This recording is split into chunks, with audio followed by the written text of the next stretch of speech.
ଆମର ପୃଥିବୀ ଉପରକୁ ତୁ ଗଲୁ, ପୃଥିବୀ ଉପରକୁ ଗଲା ପରେ ସେଇଠୁ କ'ଣ ଆସିଲା? ସେଇଠୁ ବଡ଼ ବଡ଼ କ୍ରିଷ୍ଟାଲ, ରଡନ୍, ପ୍ଲୁଟନ୍, କ୍ରଷ୍ଟ ଏଇଟା ସବୁ ଆସିଲେ। ଆଉ ତାରା କେତେ ये जो एलियन जो ସେଇଟାକୁ ଦେଖିଲେ ସେ କିଛି କରିବେ। ସେ ତ ଡର ବାହାରକୁ ନେଇଗଲେ ଆମକୁ ଭୋଜନ କଲେ, ଆମକୁ ଖୁଆଇ ଦେଲେ। ଆମେ ଏଠି ଦେଖିକି ନଷ୍ଟ ରହିଛୁ ମାଇଲେ ମାନେ ସେନା ତିଆରି କରିଦେଲେ ମାଇଲେ ଆମର ଯୋଉ ଚାନ୍ଦ ତାକେ ନେଇଯାଉଛନ୍ତି। ଗଲା ପରେ ପ୍ରଥମେ ଚନ୍ଦ୍ର ପଇଲା ନା ସୂର୍ଯ୍ୟ ପଇଲା? ପ୍ରଥମେ ସୂର୍ଯ୍ୟ ପଇଲା।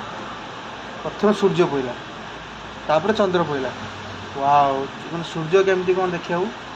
ସୂର୍ଯ୍ୟ ପୁରା ହଳଦିଆ, କେତେ ଗରମ ଲାଗିଲା। ଏଣେ ନିଶ୍ୱାସ ନାହିଁ, ଗରମ କିସ କରିବୁ? ଗୋଟେ ପଙ୍ଖା ନେଇଗଲା, ପଙ୍ଖାରେ କିଛି ହବ?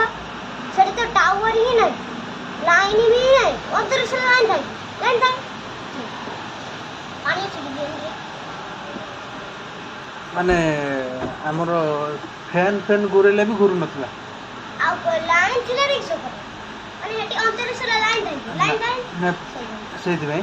ଆଉ ଯଦି ଆମେ ଟାୱାର ଗୋଟେ ବସେଇଦେବା ବଢ଼ିଆ ହୁଅନ୍ତା। ବଡ଼ ଟାୱାର ଯଦି ଏଇଠୁ ବଡ଼ ଟାୱାର ବନେଇଦେବା ପୁରା 29 ଗୁଣ୍ଡା ହେଇଯିବ।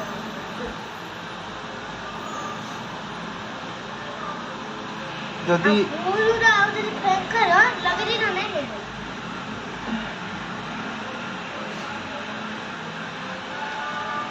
ସୂର୍ଯ୍ୟକୁ ଯଦି ନେଇ ଆସିବା ପୃଥିବୀକୁ, ଆଉ